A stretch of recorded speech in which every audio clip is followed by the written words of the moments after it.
بسم اللہ الرحمن الرحیم۔ آج ہم تاریخ اسلام کے ایک عظیم و دلسوز واقعے کی بات کرنے جا رہے ہیں۔ وہ واقعہ جو رہتی دنیا تک حق اور باطل کے درمیان فرق واضح کرتا رہے گا۔ جی ہاں، ہم بات کر رہے ہیں واقعہ کربلا کی، جہاں حق کا چراغ باطل کے اندھیروں کے سامنے بجھنے کے بجائے رہتی دنیا تک قیامت تک روشن ہو گیا۔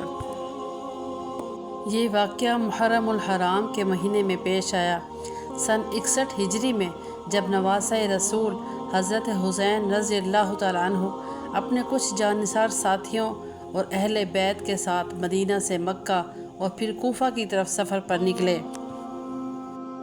اس سے پہلے کہ میں واقعے کی تفصیل کی طرف آؤں تو اس واقعہ میں آگے کیا ہوا اور حضرت حسین رضی اللہ تعالیٰ عنہ نے باطل کے سامنے جھکنے سے کیسے انکار کیا، کربلا کے میدان میں وہ عظیم قربانی کیسے دی گئی، ان سوالات کے جوابات ہم مفتی صاحب کی زبانی سنتے ہیں، جنہوں نے اس واقعے کو قرآن و حدیث کی روشنی میں ایک ایک حرف حقیقت پر مبنی بیان کیا ہے۔ تو آئیے تاریخ کے اس عظیم واقعے کو سن کر اپنا ایمان تازہ کرتے ہیں اور اس مقدس اور بابرکت مہینے میں اس کو سنتے بھی ہیں اور اپنے دوستوں کے ساتھ بھی اس کو شیئر کرتے ہیں، تاکہ ہم اس واقعہ کربلا کی عظیم قربانی کی حقیقت سے آشنا ہو سکیں۔ سیدنا معاویہ رضی اللہ عنہ کے بعد جب یزید تخت نشین ہوا ہے اور یزید نے بیعت کے لیے سب کو خط لکھے، گورنروں کو اور پیغامات بھیجے، تو مدینہ میں جو گورنر ہے وہ ولید بن عتبہ بن ابی سفیان ہے۔ یہ یزید کا رشتے میں تو ایک چچے کی حیثیت لگتی ہے۔ جب ان کے پاس خط آیا کہ سب مدینہ کے بڑوں سے بیعت لو، ان میں حضرت حسین کا رتبہ بہت بڑا رتبہ ہے۔ سیدنا حسین ابن علی رضی اللہ عنہ کی بیعت کے سلسلے میں بلایا گیا، عبداللہ بن زبیر کو بلایا گیا۔ عبداللہ بن زبیر نے تو فرمایا میں مصروف ہوں، وہ مکہ شریف چلے گئے تھے۔ حضرت حسین نے فرمایا مجھے آپ سوچنے کی مہلت دیں، میرے دوستوں میں یہاں ایک ساتھ جملہ کہتا جاؤں۔ حضرت حسین رضی اللہ عنہ نے جو سوچنے کی مہلت دی ہے، وہاں سے مکہ مکرمہ کا سفر کیا ہے۔ یہ جو مکہ آئے ہیں، حضرت حسین نے بیعت سے انکار کر کے مکہ مکرمہ آئے اور وہاں سے کربلا اور وہاں سے عراق تشریف لائے ہیں۔ اس پر ایک غلط فہمی اپنے ذہن سے نکال لیں۔ آج یہ غلط فہمی پھیلائی گئی ہے کہ حضرت حسین کا یہاں سے نکلنا یزید سے لڑائی کے لیے تھا، یہ جہاد کے لیے تھا، یوں نہیں ہے۔ میں بتاؤں گا یہ سفر کیوں ہے، لیکن پہلے میں اس غلط فہمی کو ختم کر دوں۔ اگر یہ جہاد کے لیے تھا، اگر اس وقت لڑائی کے لیے تھا، تو حضرت حسین اپنی بیوی بچوں کو ساتھ لائے ہیں یا نہیں لائے؟ بولیے، گھر کی خواتین کو لائے ہیں یا نہیں لائے؟ خواتین کو ساتھ لے کر جہاد کیا جاتا ہے۔ آج کشمیر کے حالات خراب ہیں، جب ابھی بارڈر پہ جانے کا حکم آ جائے تو ہمارے فوجی اپنی بیوی بچوں کو لے کر جائیں گے؟ بولیے، تو یہ بیوی بچوں کو ساتھ لے کر کیوں گئے؟ تاریخ کو مسخ کیوں کرتے ہو، جھوٹ کیوں بولتے ہو؟ حقیقت بتائیں کہ کس لیے نکلے تھے۔ حضرت حسین کا موقف یہ تھا، یزید خلافت کا اہل نہیں ہے، اور ٹھیک موقف تھا ان کا، ہم تائید کرتے ہیں حضرت حسین کے موقف کی۔ حضرت حسین اس لیے نکلے تھے کہ یزید کے معاملے کو دیکھا جائے، ابھی جو لوگ بیعت کر رہے ہیں ان کو روک دیا جائے تاکہ اس کی خلافت منعقد نہ ہو سکے۔ وہ اس وجہ سے نکلے، اس جگہ سے سفر کیے۔ یہ تو اس کے بعد ظالموں نے راستے میں شہید کر دیا، اور یزید سے ظالم فاسق اور فاجر نے بدلہ نہ لے کے خود کو قاتلوں کی صف میں ٹھہرا دیا، اب وہ اس سے بھی برا بن گیا ہے۔ یہ تو اور بات ہے، لیکن یہ سفر لڑنے کے لیے نہیں تھا، یہ سفر حالات کے معلوم کرنے کے لیے، اپنے ساتھ عوام کو ملانے کے لیے تھا، یہ لڑنے کا سفر نہیں تھا۔ یہ اور بات ہے کہ ظالموں نے ظلم کیا ہے، ورنہ حسین ابن علی نکلتے تو حسین حیدر کا بیٹا ہے، بزدل نہیں ہے، بہادر کا بیٹا ہے، نڈر اور دلیر ہے۔ وہ شام کا رخ کرتا اور یزید کے ساتھ دو دو ہاتھ کر دیتے۔ یزید تو مکے میں تو نہیں بیٹھا تھا، یزید کربلا میں تو نہیں تھا۔ تو یہ ایسی بات دنیا میں پھیلا دی گئی۔ میں سمجھتا ہوں یزید قتل حسین میں شریک ہے، فاسق فاجر ہے، نہ میرا اس سے کل واسطہ نہ آج واسطہ، بلکہ امیر شریعت سید عطا اللہ شاہ بخاری کی زبان میں کہو، کوئی مسلمان خود کو یزید نہیں کہلوا سکتا۔ لیکن اس کا مطلب یہ نہیں ہے کہ حضرت حسین کے سفر پہ جھوٹا الزام لگا دیا جائے۔ دیکھو، مخالف جتنا بھی ہو لیکن بولنا تو سچ چاہیے۔ یزید ظالم بنا ہے قتل حسین کے بعد، یزید غلط بنا ہے قتل حسین کے بعد یہ نہ کہنا کہ پہلے قاتل تھا. ابھی تو حضرت حسین زندہ سلامت موجود ہے تو پہلے قاتل کیسے تھے؟ حضرت حسین ابن علی کا سفر ہوتا ہے مدینہ منورہ سے مکہ معظمہ میں آ کر انہوں نے حالات تسلیم کیے, دیکھا, پتہ چلا, کہا مجھے تو عراقیوں نے خط لکھے ہیں اور خطوں کے ڈھیر آئے ہوئے ہیں, لہٰذا مجھے ان کے پاس جانا چاہیے کہ بات کیا ہے. اگر یہ میری بات کی وجہ سے راہ ہدایت پہ آتے ہیں تو بالکل ٹھیک ہے. سیدنا حسین ابن علی رضی اللہ عنہ کو مشورہ دیا جاتا ہے. حضرت عمر کا بیٹا عبداللہ مشورہ دیتا ہے, حضرت عباس کا بیٹا عبداللہ مشورہ دیتا ہے, حضرت زبیر کا بیٹا عبداللہ مشورہ دیتا ہے. یہ عبداللہ بن عباس, عبداللہ بن زبیر اور حضرت عبداللہ بن عمر رضی اللہ عنہم یہ مشورہ دیتے ہیں. عراقی بڑے ظالم ہیں, وعدے کے بڑے کچے ہیں, یہ پکے لوگ نہیں ہیں, آپ کو ان کے پاس نہیں جانا چاہیے. آپ جس شخصیت کو لوگ ضائع کر دیں گے, آپ کے ساتھ دھوکہ کریں گے. حضرت حسین فرماتے ہیں میرے پاس اتنے خطوط آئے ہیں, اب انکار کی گنجائش کیا, سینکڑوں کی تعداد میں خط تھے. تو ان بزرگوں کے اصرار پر حضرت حسین نے فرمایا ٹھیک ہے میں جاتا نہیں ہوں, لیکن پہلے میں اپنے چچا زاد مسلم بن عقیل رضی اللہ عنہ کو بھیجتا ہوں کہ وہ جا کر دیکھیں وہاں کے حالات کیا ہے, اگر حالات موافق ہوئے تو میں چلا جاؤں گا, ورنہ نہیں. کہا جی بالکل ٹھیک ہے. حضرت حسین نے بندہ بھیجا ہے. جب یہ وہاں پہنچے اس وقت تک یہ کوفی بے ایمان نہیں ہوئے تھے, اس وقت تک یہ وعدہ خلاف نہیں ہوئے تھے, اس وقت تک یہ بے وفا نہیں ہوئے تھے. انہوں نے مسلم بن عقیل کے ہاتھ میں بیعت کر کے باقاعدہ حمایت کا یقین دلایا. ان کا جوابی خط آیا. حضرت حسین نے ان سب انکار کرنے والے دوستوں کو دکھایا کہ اب کوئی انکار کی گنجائش بچی؟ اجی نہیں بچی. حضرت حسین کا سفر شروع ہوتا ہے. جب سیدنا حسین ابن علی سفر شروع کرتے ہیں, عین اس وقت یزید کی طرف سے گورنر کوفے کا تبدیل کر دیا جاتا ہے. سیدنا نعمان ابن بشیر رضی اللہ عنہ جو صحابی تھے, یزید نے خیانت کرتے ہوئے ان کو ہٹایا, اس کی جگہ ایک ظالم عبید اللہ بن زیاد کو بھیجا. وہ آیا تو عبید اللہ بن زیاد کا ظلم مشہور تھا. کوفی پہلے سے ہی آدھے جو ہے نا کیا کہتے ٹانگیں اپنی کپوا چکے تھے اور بالکل کانپ رہی تھی. انہوں نے ابن زیاد کے ڈنڈے کے ڈر کی وجہ سے وہ بیعت مسلم بن عقیل کے ہاتھ پہ حسین کے ساتھ وفا والی توڑ دی ہے. سنیں یہ کڑی کے ساتھ کڑی جڑی کیسے ہے. اب بیعت ٹوٹ چکی ہے, کمیونیکیشن کا کوئی نظام نہیں ہے, کوئی موبائل فون نہیں ہے, کوئی میسج چیٹنگ سروس نہیں ہے, کوئی آن لائن کوریج نہیں ہے کہ بتا دیا جائے جس جگہ آپ جا رہے ہیں ان کو اچھا سمجھ کے اب وہاں حالات یکسر بدل چکے ہیں. جب مقام زبالہ پہ حضرت حسین پہنچتے ہیں, ادھر جس شخص شاعر سے ملاقات ہوئی ہے, بعضوں نے اس کا نام فرزدق لکھا ہے, اس نے کہا تھا اے حسین ابن علی میرا تجربہ یہ ہے کہ کوفیوں کے شاید دل آپ کے ساتھ ہو لیکن تلواریں ابن زیاد کے ساتھ ہوں گی. بہرحال حضرت حسین قریب جب وہاں پہنچتے ہیں تو پتہ چلتا ہے کہ مسلم ابن عقیل جس کو میں نے وہاں کے حالات معلوم کرنے کے لیے بھیجا تھا, اس عظیم شخصیت کا بے دردی سے قتل کر دیا گیا ہے. وہ شہید ہو چکے ہیں. ان کے بچوں کے ساتھ اور ان کے ساتھ جو ظلم ہوا ہے نا, میرے پاس لفظ نہیں ہے میں اس پر کلام کر سکوں. جس ظلم ان ظالموں نے شہید کیا ان کو, اور پھر اس کی سزا ابن زیاد کو ملی ہے. میں ابن زیاد پر آگے بات کروں گا کہ اس کا حشر ہوا کیا تھا. حضرت حسین ابن علی رضی اللہ عنہ کے لشکر سے مسلم ابن عقیل کے رشتہ دار کھڑے ہوتے ہیں کہ اب تو ہم قصاص لینے کے لیے جائیں, اب تو ہم بدلے کے لیے جائیں. بہرحال جب وہاں پہنچتے ہیں تو ابن زیاد نے ایک اپنے گھڑ سوار کو 1000 بندے دے کر اپنی طرف سے ایک کمانڈر کو بھیجا ہے.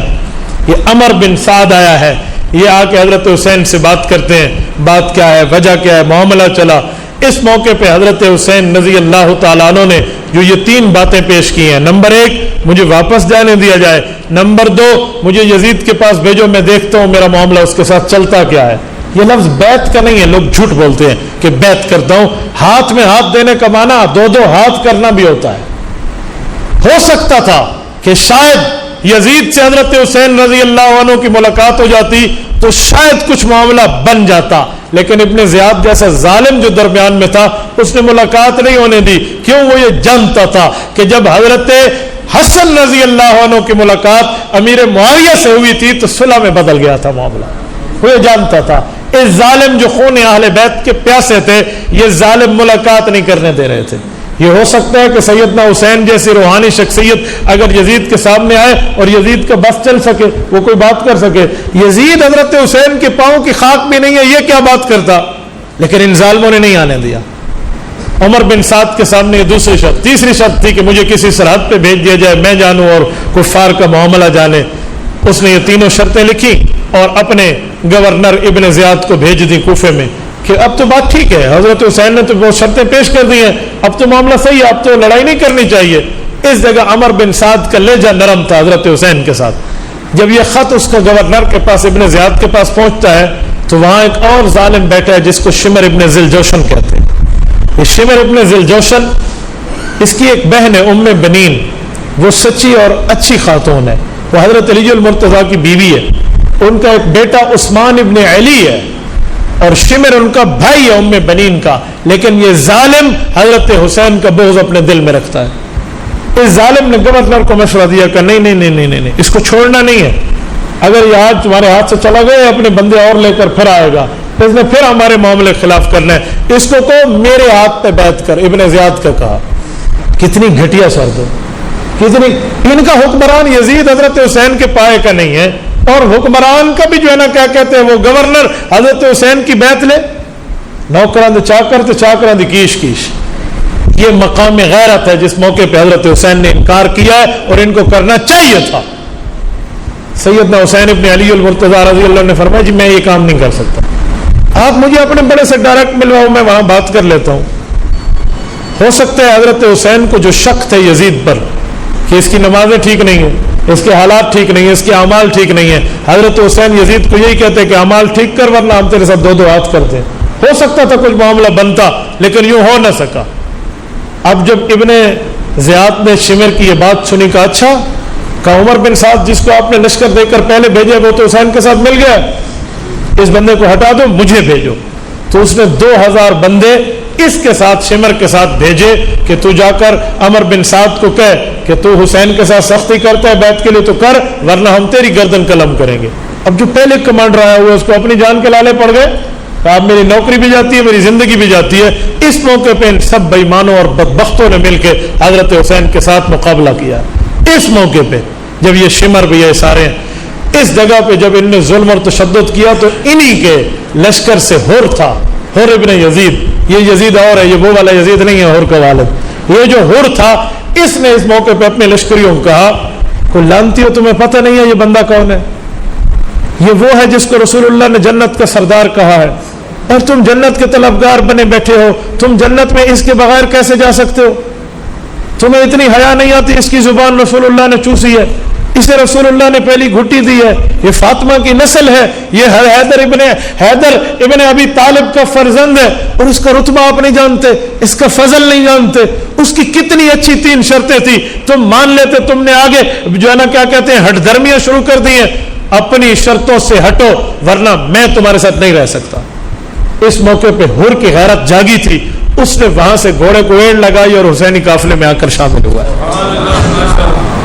ایسے ظالموں سے حر نکلا کرتے. اور وہ بندہ جب تک حضرت حسین کی شہادت حمایت میں شہید نہیں ہوا نا, وہ واپس نہیں گیا وہاں سے.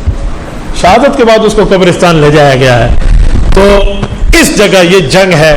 اس جنگ میں سراسر جن لوگوں کا ہاتھ ہے وہ یہ کوفی ہیں, وہ یہ ظالم ابن زیاد ہے, وہ شمر ہے. ان لوگوں نے آ کر معاملے کو خراب کیا اور بات بننے نہ دی. سیدنا حسین ابن علی رضی اللہ عنہ کی شہادت کے بعد ظلم دیکھیں. جب ابن زیاد کے دربار میں حضرت حسین رضی اللہ عنہ کا سر مبارک رکھا گیا تھا تو وہ لاٹھی سے اشارے کر کے ہونٹوں پہ مار رہا تھا. کہتے اس وقت حضرت حسین کی داڑھی مبارک وسمہ, یہ یمنی مہندی ہے, اس کے ساتھ رنگی ہوئی تھی. تو اس نے اشارے کیے تو ایک بوڑھے صحابی رسول حضرت زید ابن ارقم رضی اللہ عنہ بیٹھے ہیں. یہ وہ زید ابن ارقم ہے جب کافروں نے اپنا پارلیمنٹ دار الندوہ سے بنایا تھا تو زید کے والد ارقم نے اپنا گھر دار ارقم کہہ کر حضور پاک کا پارلیمنٹ بنایا تھا. یہ اس وقت بہت بوڑھے تھے. انہوں نے کہا یا ابن زیاد,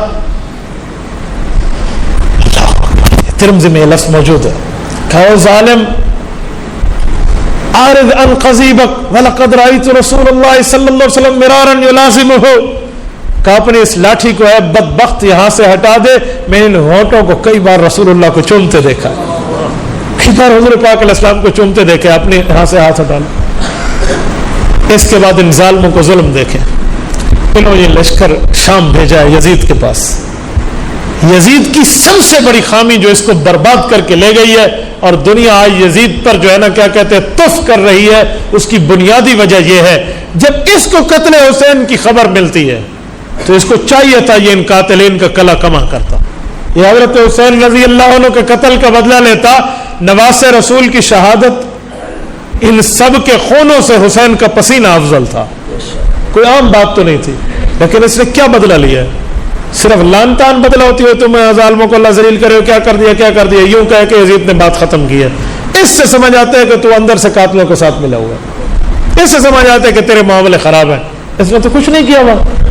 حالانکہ جب اہل بیت کی خواتین یزید کے محل میں گئی تھی تو اہل بیت کی خواتین میں سیدہ زینب رضی اللہ عنہا حضرت حسین کی بڑی بہن موجود ہیں، حضرت علی کی بڑی بیٹی ہیں، یہ جب یزید کی بیوی سے ملتی ہیں تو یزید کی بیوی کی چیخیں اور آہیں سنتے لوگ نظر آتے ہیں، وہ رونے لگ گئی، گھر میں کوہرام مچ گیا کہ یہ ہوا کیا ہے۔ بلکہ بعض تواریخ نے لکھا ہے کہ یزید کی بیوی اپنے سر سے دوپٹہ ڈالنا بھول گئی تھی، اس کے دربار میں آ کے کہا تھا یہ کیا قیامت برپا کر دی ہے تم نے۔ تو اس موقع پہ اس نے یزید نے اپنی چادر اٹھا کے بیوی کے سر پہ رکھی کہ تو گھر جا ہم معاملہ سنبھال لیں گے، لیکن کوئی نہیں سنبھالا، ان لوگوں نے کوئی نہیں سنبھالا۔ یہ ابن زیاد جیسا ظالم ہے جس نے یہ کام کیا ہے، اور رب نے اس لانتی کے ساتھ جو حشر کیا وہ یاد رکھے گا۔ یہ مختار سقفی کے ہاتھوں قتل ہوا ہے اور اس کا سر اسی جگہ جس جگہ اس کا حضرت حسین کا سر رکھ کے لاٹھی ماری تھی اسی گورنر ہاؤس میں مختار سقفی کے سامنے اس ابن زیاد کا سر رکھا گیا تھا، اور اس کی لاش کو اس کے اوپر اس نے یہ کیا کہتے ہیں باولے کتے چھوڑ دیے تھے اور کتوں سے اس کا گوشت نچوایا تھا۔ یہ ظالم بچے نہیں ہیں، پھر ان کے ساتھ فردن جو معاملہ ہوا پھر مختار سقفی کے ساتھ یوں ہوا ہے، پھر اس کا سر اسی جگہ رکھا گیا جس جگہ ابن زیاد کا رکھا گیا۔ ان سب ظالموں کے ساتھ یوں پیدر پہ ہوا ہے، اور اس موقع پہ ان ظالموں کو حضرت زینب رضی اللہ عنہا نے جو ان کے خلاف دعا کی ہے وہ تاریخ کے انمٹ نقوش ہے۔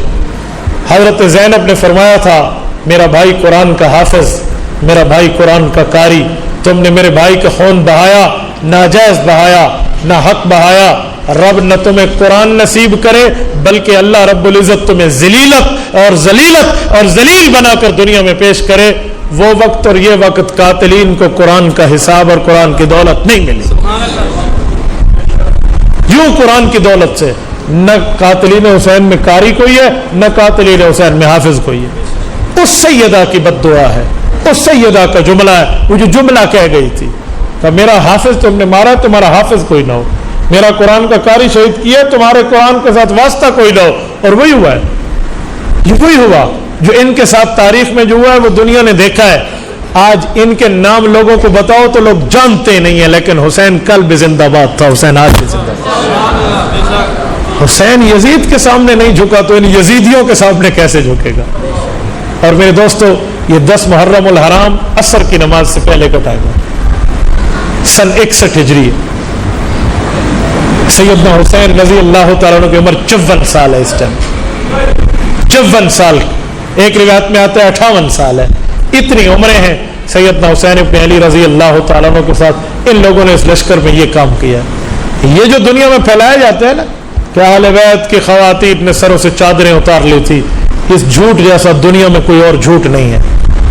یہ زینب اہل بیت کی وہ اہم ترین شخصیت ہے جس نے اپنی ماں فاطمہ سے حیا سیکھا ہے، وہ فاطمہ جس نے فرمایا تھا میرا جنازہ رات کو اٹھے غیر محرم کی نظر بھی میرے جنازے کی چادر پہ نہ پڑے، یہ اس کی بیٹی ہے، اسے سر ننگا نہ کہو۔ یہ شہادت حسین سے بڑے ظلم کی بات کر رہے ہو، وہ تو مردوں کا مسئلہ تھا، یہ عورتوں کا مسئلہ ہے۔ ان عورتوں نے حیا کی چادر اپنے اوپر سے اتار لی ہے، تو پھر دنیا میں کون ہے جس کے سر پہ حیا کی چادر ہے؟ حیا تو ان کے گھر کی لونڈی ہے، حیا تو ان کے گھر سے دنیا میں تقسیم ہوتا ہے، اور آپ کو اس نے سر سے نعوذ باللہ دوپٹہ نکال کے آہو فغا شروع کر دی تھی۔ یہ اہل بیت اور شہادت حسین کے نام پہ دھبا ہے، اس کا حقیقت سے ٹکے کا کوئی واسطہ نہیں ہے، اور یہ فاطمہ کی شہزادی ہے، یہ علی المرتضیٰ کے سینے پہ کھیلنے والی اس کی اولاد ہے، اس کے لیے جملہ کہہ دیں کہ اس نے سر سے چادر اتار لی ہے۔ اگر اس جگہ بھی آپ کو یہ جملہ کہنا ہے تو پھر تمہارا دل ہے، یہ اہل سنت والجماعت کا دل نہیں ہے۔